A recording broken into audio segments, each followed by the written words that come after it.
Salut à tous, aujourd'hui je vais faire un petit retour sur tous les mangas que je peux vous conseiller pour Noël.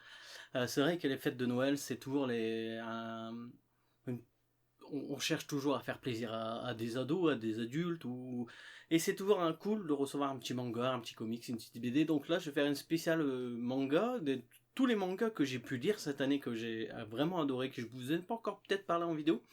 Je vais revenir avec vous sur cette truc. Donc je vais partir sur des tomes 1, enfin des séries en cours, hein, qui sont encore en cours ou qui sont terminées. Et sur des coffrets à la fin. Je vais vous faire voir quelques coffrets que j'ai pu acquérir et que je vous conseille parce que c'est des très bonnes choses. Donc on va commencer tout de suite, hein. On va commencer peut-être par du shonen et on finira par du seinen. Et je vous parlerai de coffret à la fin parce que c'est ce qu'il y a de plus cher. Mais au moins ça permettra d'avoir pour toutes les bourses. Donc pour le premier tome, et c'est enfin le premier truc que je vais vous parler, et c'est vraiment un manga qui pour moi c'est dès qu'il sort, je suis obligé de l'acheter. Là, les deux derniers, j'ai dû attendre deux tomes pour. Je me suis acheté deux tomes, les deux derniers tomes. Je les ai pas encore lus justement. J'ai pas lu le dernier tome pour pas parce que ça va tellement vite à lire. C'est tellement bon. C'est Dan Dan Dan Dan Dan. C'est cette année, c'est vraiment l'année que j'ai préféré. La lecture, mon manga que j'ai préféré cette année. Euh, c'est euh, c'est fun, ça va ultra vite. T'as un peu de sentiment, t'as de la baston, t'as des personnages complètement barrés. C'est euh, c'est vachement marrant, c'est vachement dynamique, c'est trop bien. Dan Dan Dan. Donc, Dan Dan, ça va raconter l'histoire de deux jeunes, hein. Un garçon et une fille. Le garçon croit aux extraterrestres et la fille croit aux Oni ou aux fantômes, des trucs comme ça. Et ils vont se challenger, ils vont dire bah tu vas aller à cet endroit-là, voir si parce que cet endroit a beaucoup de rumeurs qui se passent sur des fantômes, sur des trucs comme ça et on sait pas. Et est-ce qu'il y a vraiment des fantômes ou des extraterrestres? Eh ben on va le découvrir dans Dan Dan Dan. Et ce qui est marrant, c'est qu'il n'y a ni fantômes ni extraterrestres, il y a les deux. Les Oni sont sur Terre. En fait, on apprend ça. Les Oni sont sur Terre pour, euh, on va dire, repousser les extraterrestres. Et c'est grâce aux Oni qu'on n'a pas d'extraterrestres. Mais les Oni sont aussi des êtres méchants, hein, bien sûr, hein. Donc, notre héros va perdre ses boules. Et il va avoir un Oni, un Oni qui va capturer sa boule, tout ça. Ça va être, ça va tourner autour de ça. C'est très marrant. C'est pas un héros très bagarreur, tout ça, mais il va devoir apprendre justement à se battre. Elle est beaucoup plus forte, tout ça. Mais c'est pas parce que c'est une fille, elle est beaucoup plus forte, forcément. Tout ce féminisme qu'on peut nous mettre partout actuellement. Ça va plus loin, c'est vachement plus marrant. Et franchement, c'est tellement cool. Ça, on est déjà à 8 ou 9 tomes, si je me trompe pas. Et j'ai lu pour l'instant les 7 tomes. J'ai pas les deux derniers tomes, j'ai fait exprès de ne pas les lire parce que ça va tellement vite à lire. Ça, c'est vraiment mon gros coup de cœur de cette année. Entre un shonen et un seinen, parce que je vais vous conseiller aussi, c'est El Paradise. El Paradise en 13 tomes, j'ai pas encore tout lu. J'ai lu les 5 ou 6 premiers tomes, j'ai les 9 premiers tomes. C'est en 13 tomes. Il y a un animé de ça, mon pote a vu l'animé, il me dit bah je te conseille, bah, achète le manga pour voir. J'ai pas vu l'animé moi, donc j'ai commencé le manga et c'est vraiment trop bien. En fait, c'est un samouraï qui a tué énormément de personnes dans sa vie. Et lui, il est quasiment immortel. En fait, on le prend pour un immortel. Mais c'est un samouraï qui a beaucoup combattu, qui a beaucoup. En fait, il a jamais péri au combat. Et c'est pour ça qu'on se demande s'il n'est pas immortel ou quoi. Il peut se prendre des gros coups quand même. Et il va intégrer dans une organisation. En fait, il y a une île où il y a des Oni, des monstres, tout ça, géants. Et sur cette île, il y a le produit de l'immortalité. Donc, on va envoyer ces prisonniers, parce que notre héros est un prisonnier, sur cette île pour récupérer l'immortalité, pour la ramener à quelqu'un, à un empereur ou un truc comme ça. Sur l'île, ils envoient des prisonniers et leurs bourreaux. Donc, si le prisonnier veut s'évader, le bourreau est là pour l'exécuter. Et ça va tourner autour de ça. Notre héros, bien sûr, c'est un prisonnier. Mais s'il ramène l'élixir d'immortalité au Seigneur, il peut récupérer, enfin il a le droit, il peut revenir en tant que dans la société normale. Et sa femme est vachement brûlée, tout ça, et ça se voit pas trop en fait. On la voit dans les souvenirs, tout ça. Et lui, son but, c'est de retrouver sa femme en fait. Et c'est vachement cool. C'est très très dynamique. C'est très dynamique. Ça coupe des têtes, ça coupe des corps, ça coupe des têtes. Il y a un peu de nudité. Mais franchement, c'est pas ce qui va nous déranger là-dedans. C'est très, en tout cas, le trait est très très beau. Le dynamisme des dessins, tout ça est vraiment excellent. J'ai lu 5 tomes, ça se lit vraiment très très bien, ça se lit vachement vite. C'est un peu sanglant, donc si vraiment c'est que pour des adolescents, je veux dire en dessous de 14 ans, 13 ans, c'est peut-être un peu trop violent. Mais ça reste du shonen, hein, shonen up, donc ça reste shonen un peu plus mature, on va dire. La trame principale est assez cool, les combats sont assez bien, le perso principal je l'aime beaucoup, il y a des persos qui vont venir à côté, des autres prisonniers, des bourreaux, tout ça, qui sont assez intéressants aussi. Pour l'instant, j'en suis pas mécontent de tout ce que j'ai pu lire. Et je vous le conseille aussi à mettre au pied de votre sapin. Et là, on va passer sur du Seinen. Seinen, non, on va continuer sur du Shonen. Et sur du Shonen, et je vais vous parler de... Ah bah, j'ai pas pris le premier tome, désolé, mais c'est pour l'instant, il y a 4 tomes de sortie de Katsu de Adachi. Donc Adachi, Rough, Tough, il a fait aussi... en français, on avait un dessin animé qui s'appelait Théo, la batte de la victoire. Je sais pas comment ça s'appellerait dans le manga de ça. Mais Katsu, ça me parle quoi? Ça me parlait de boxe. De boxe, d'un jeune qui va se mettre à la boxe pour un peu se rapprocher d'une fille. La fille déteste les boxeurs parce que son père était boxeur et le jeune, son père était aussi un boxeur.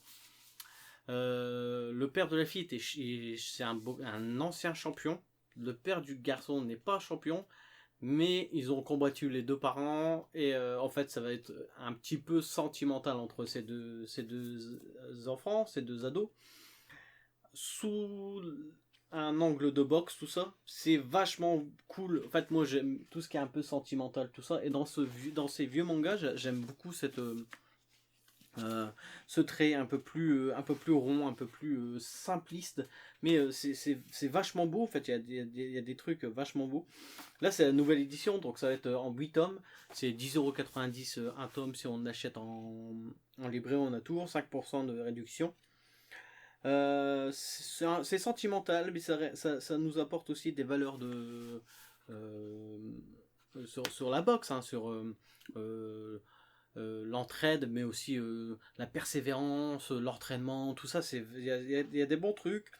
Le côté sentimental est pas trop prononcé, c'est que des sous-entendus comme on va dire Kimagure ou des choses comme ça, hein. C'est très très anecdotique. On va vraiment s'intéresser sur la boxe, on va voir notre héros devenir de plus en plus fort.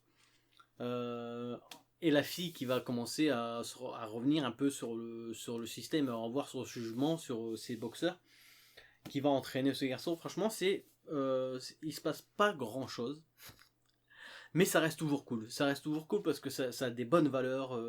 Le trait est toujours dynamique, l'histoire se tient. C'est sûr de la boxe, j'adore la boxe, mais même si on n'aime pas la boxe, je pense qu'on peut suivre vraiment, vraiment ça. C'est vraiment cool. Ça sera en 8 tomes, il y a 4 tomes de sortie pour l'instant, donc l'année prochaine je pense qu'on pourra finir cette série. Et ça va être cool. Là on va parler un peu plus de Seinen. Donc Seinen un peu plus adulte.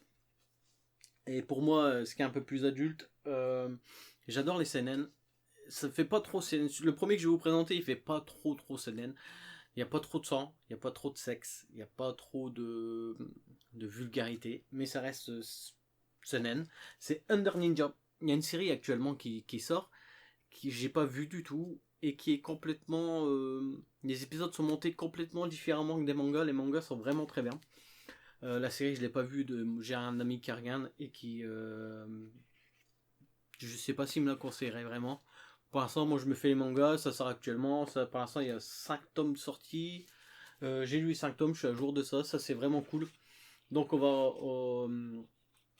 va voir notre héros, un jeune ninja, euh, glandé, il se glande en fait, c'est un gros glandeur, qui va devoir intégrer une école. Donc il fait vachement plus vieux que son âge. Notre héros c'est lui. Et il va devoir réintégrer une école, un lycée ou un collège, un truc comme ça. Donc il va devoir se passer incognito, tout ça. C'est vachement marrant parce que lui il a des techniques de ninja. Et ça fait un peu, il y a un peu de... Dans le mood un peu parcours, tout ça, les mouvements des persos sont toujours ultra bien retranscrits. Euh, Ces séquences, là il rentre dans les shots avec la femme, tout ça, hop, il s'accroche, tout ça, c'est ultra bien retranscrit, c'est vachement dynamique, mais ça reste vachement marrant, c'est pas trop ni vulgaire ni violent, même s'il y a des têtes qui se découpent ou ça. Dès le début, les 2 premières pages, on est sur la tête découpée. Hein. Mais dans le sous-texte, ça reste quand même vachement rigolo. Il y a des trucs un peu surnaturels, enfin il y a des trucs surnaturels qui arrivent. Là actuellement, bah non, je ne veux pas vous parler de ça, ça serait vous spoiler. Mais il y a des trucs un peu surnaturels qui arrivent, des êtres qui vont se retrouver dans des animaux par exemple, ou là, notre héros au début, il va devoir intégrer cette école, tout ça, donc il va intégrer l'école forcément vachement tard, dans le tome 3 ou 4.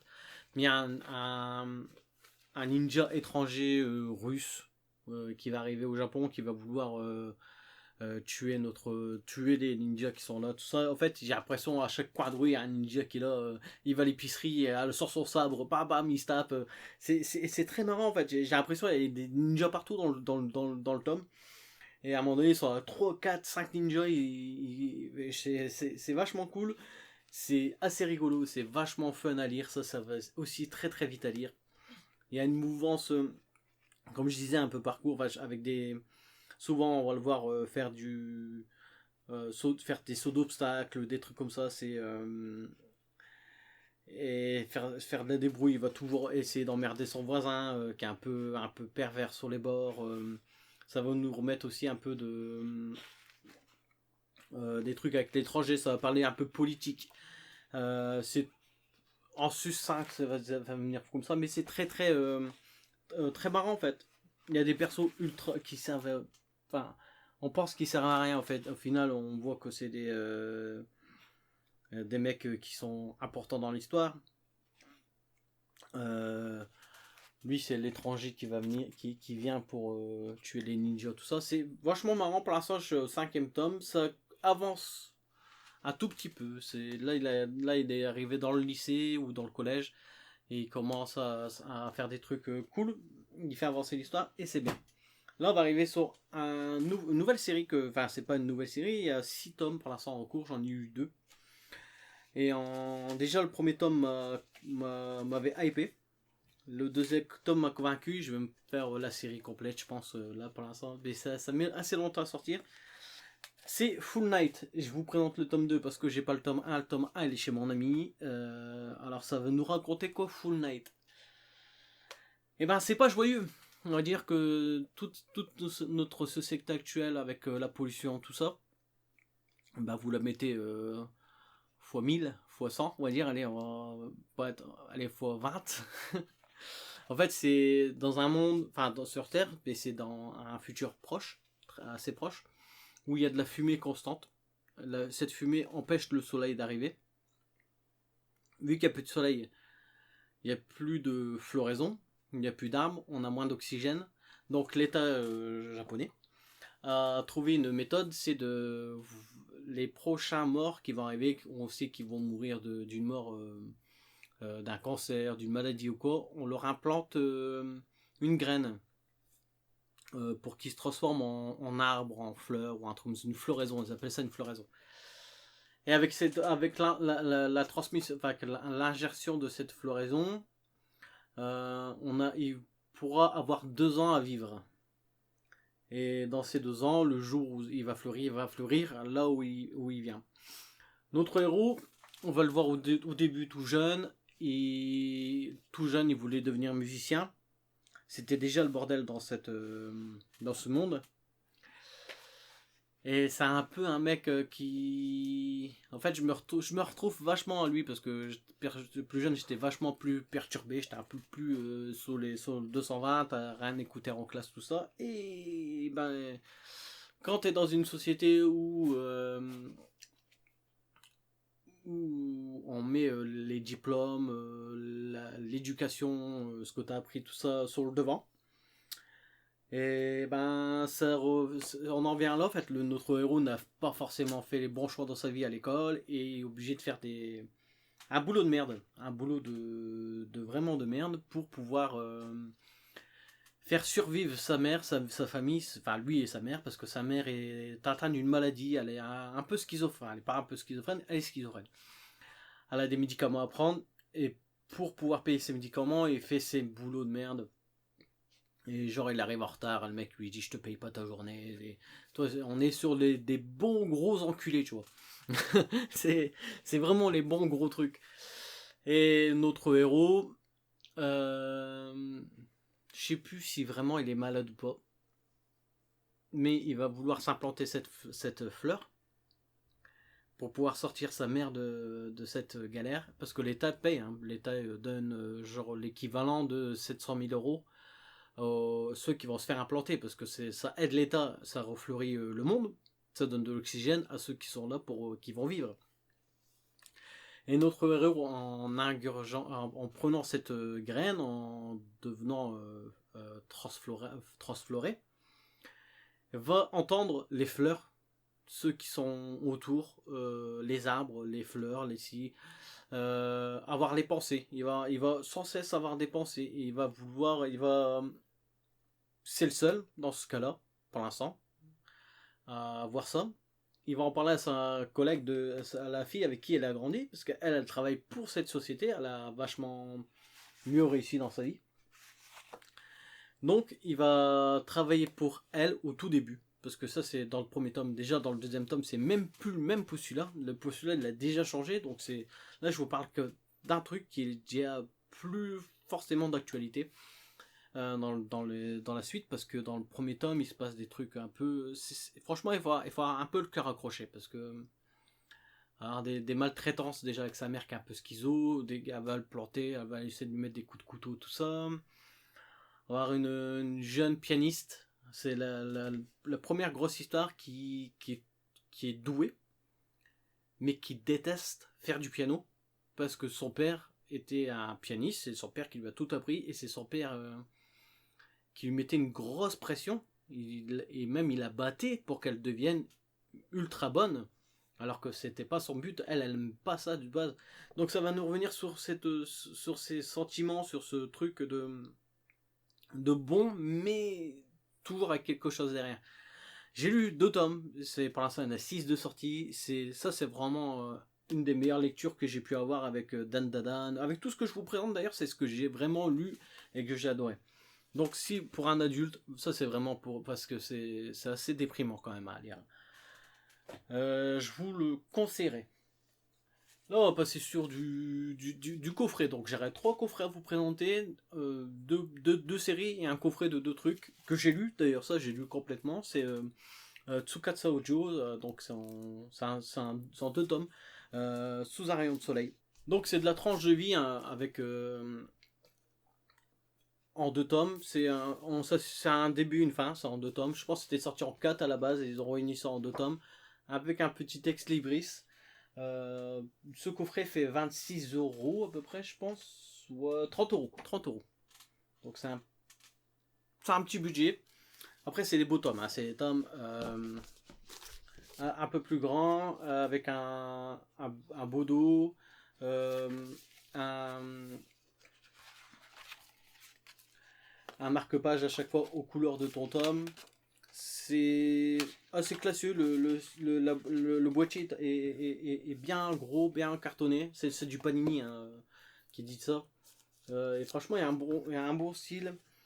Ça va nous raconter quoi? Ça va nous raconter l'histoire de cette famille. Là, c'est un garçon qui est à part de cette famille. En fait, c'est surtout deux personnes. C'est un homme avec sa fille qui fait de village en village, de ville en ville.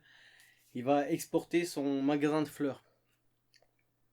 ce qu'il va nous raconter, c'est que cette fille, elle est dans l'adolescence, hein, on va dire 15, 20, entre 15 et 17 ans, on va dire, allez.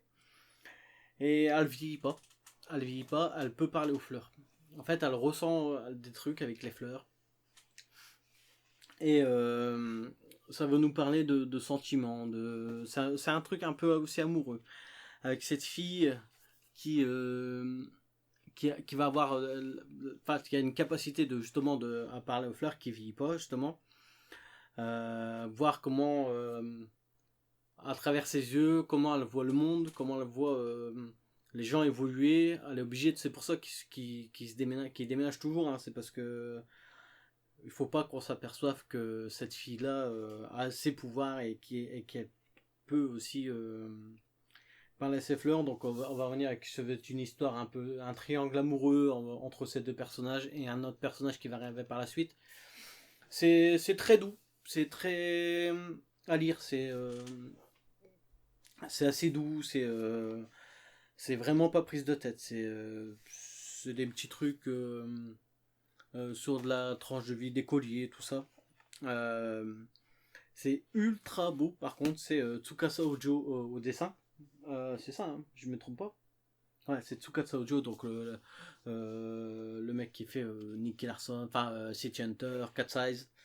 Là, on va revenir sur un coffret un peu plus vieux, mais j'ai lu. En fait, je l'ai lu et je l'ai lu avant que la série sorte sur Netflix. Plus tôt, c'est sorti sur Netflix. Je les ai eus. Un de mes cousins m'a filé ça. Ça fait un moment qu'il les a filés. J'ai tout lu. C'est vachement bien. Et pourquoi je vous en parle? Parce que, bah, en fait, c'est ressorti plus tôt. Ils ont refait un nouveau coffret. Donc, on aura plus cette écriture en noir, on l'aura en bleu. Avec 2 ou 3 ex-libris. C'est sorti à peu près à 70-80 € à peu près. Hein.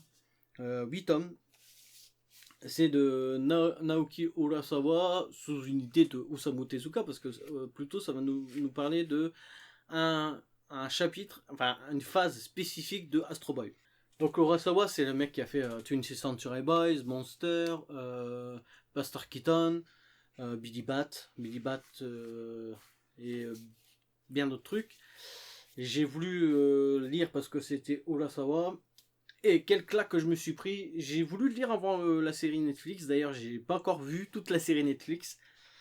Mais franchement, c'est très très très très bon. Je vous en parle parce que le coffret est ressorti. Il est ressorti genre 1500 exemplaires ou 15 000 exemplaires. Donc il faut en profiter assez vite parce que sinon on aura pu le choix de ce beau coffret parce que c'est quand même un joli coffret. Moi, c'est de l'occasion, hein, donc il y a un truc easy cash parce que mon cousin l'avait eu pas très cher là-bas. Mais ça, c'est beau. Il y a 8 tomes qui tiennent dedans. Acheter le coffret ou acheter les 8 tomes à part, ça revient au même prix.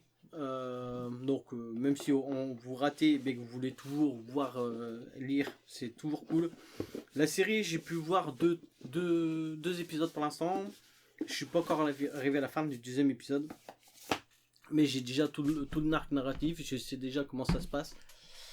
Et c'est vraiment ultra bien en fait, parce que c'est en 8 tomes, c'est assez court. En fait, ce que je peux lui reprocher, c'est que c'est un peu court et à la fin, j'aurais voulu en voir plus. Je vous conseille forcément le manga, même si la série est vachement bien. Au moins, la série, ça nous apporte de la musique, ça nous apporte du doublage, de l'animation, c'est toujours intéressant. Mais le format original était là, c'était du manga et ça se lit très très bien. Mais juste déjà le premier tome, on a la musique avec le deuxième robot. Au moins dans la série, on entend ce qu'il joue, tout ça, et c'est vachement cool. Donc ça va nous parler de notre héros Gishish, qui est policier qui travaille étroitement pour la police et qui va enquêter sur des meurtres de robots à humains ou de robots à robots. Normalement, les lois de la robotique de Asimov. Le robot ne tue pas, sauf pour ce. Il y a des lois de la robotique qui font partie de cette œuvre. Et là, il y a eu un dysfonctionnement. Il y a déjà eu un dysfonctionnement à une certaine époque qu'on a voulu essayer de passer sous silence. Et ça va revenir sur ça va se revenir sur le ressentiment de robot à humain, comment on place l'humanité par rapport au robot. Le robot est supérieur à l'homme dans ses capacités d'enquête, d'énigmes, tout ça. Mais l'homme le domine. Ça va revenir sur ces trucs, sur ces thèmes un peu précis. Il y a une menace qui va venir attaquer ces 6 ou 7 robots qui sont supérieurs aux autres. Donc on a Gishish, on a Pluto, on a plusieurs robots comme ça. Et ça va nous ramener, c'est un thriller qui va nous parler de tout ça. J'ai lu tous les mangas, j'ai adoré, j'ai pas encore vu toute la série, et je suis en train de me revoir la série, même si c'est exactement la même truc que le manga en fait. C'est peut-être un peu plus long parce que mais ça parle, il y a de l'animation, il y a de la musique, et je sais pas, ils ont pas rajouté de choses, je pense pas. Mais ça reste exactement la même trame. J'ai voulu le découvrir en manga parce que je voulais vraiment le lire parce que j'aimais Urasawa pour voir ce qu'il pouvait proposer dedans. Je les ai eus pour pas grand chose. Et si je vous en parle, c'est parce que ça ressorti en coffret. Hein. Donc ce sera plus le coffret en noir mais en bleu. 1500 ou 15 000 exemplaires, je sais plus, mais je pense que c'était 1500. 15 000 peut-être, parce que non, je pense 15 000 parce que 1500 ça fait vraiment trop peu. C'est sorti genre à peut-être 75-80 € aussi. Si vous l'achetez en coffret ou pas, ça revient au même en fait. Ça reviendra exactement au même. Vous n'aurez juste pas le coffret et les 3 ex-libristes. Mais ça reviendra pareil si vous achetez, vous préférez acheter en décalé. Et le dernier coffret que je voulais vous parler, c'est une découverte pour moi. C'est un petit cadeau que je me suis fait pour Noël, on va dire. Un petit peu avant Noël quand même. Et ben, c'est le coffret de Gunem. Alors il est très très beau le coffret. Hein. Vous pouvez voir, on l'ouvre. Hop, je vais pas vous l'abîmer. En fait, on l'ouvre, ça c'est aimanté. On a une deuxième partie, bam, ça s'ouvre. Là, on a les 8 tomes. On a un marque-page, je pense, hein, qui s'accroche dans ta page. C'est en 9 tomes. Je suis qu'au début, en fait. J'ai lu un tome pour l'instant, je suis au 2e tome. Mais je sais déjà que c'est très bien. Je sais très bien déjà que c'est magnifique. Pourquoi je l'ai acheté? Parce que ce coffret était plus disponible. Il est ressorti le coffret dans une belle édition. C'est un beau coffret. C'est toujours le même coffret qui sort tous les ans. Et j'ai voulu le récupérer absolument. C'est sorti à combien? C'est sorti je sais plus, j'ai dû payer peut-être 75 avec toutes les réductions, tout ça que j'ai payé, j'ai dû payer, genre j'ai dû mettre 10 € de ma poche. Avec tous les chèques cadeaux, les tickets, les réductions, tout ça. Donc Gunem, ça va nous raconter l'histoire de Gali. En fait, j'ai vu le film de Rodriguez. Et j'avais jamais lu le manga. Et on m'a toujours conseillé le manga. J'ai lu que le premier tome pour l'instant. Et déjà, rien que le premier tome m'a déjà convaincu en fait. C'est un truc assez ancien, mais c'est vachement dynamique. Le dessin, j'aime pas trop la chevelure de Gali, mais ça, c'est un détail. Par contre, c'est vachement bien dessiné quand même. Ça va aller forcément plus loin et plus profondément que le film. Le film, il n'y avait pas une très bonne critique, alors que moi, j'ai adoré, j'ai vraiment bien aimé. Mais mon pote et mon cousin, en vérité, c'est un pote qui l'ont vu et qui ont déjà lu Gunem. Ont bien aimé le film, mais m'ont conseillé quand même le manga. Après Gunem, on a Gunem Last Order. Et après Last Order, on a une préquelle à tout ça, c'est Gunem Mars, un truc comme ça. Donc là, je suis en train de découvrir Gunem, après je passe à Last Order.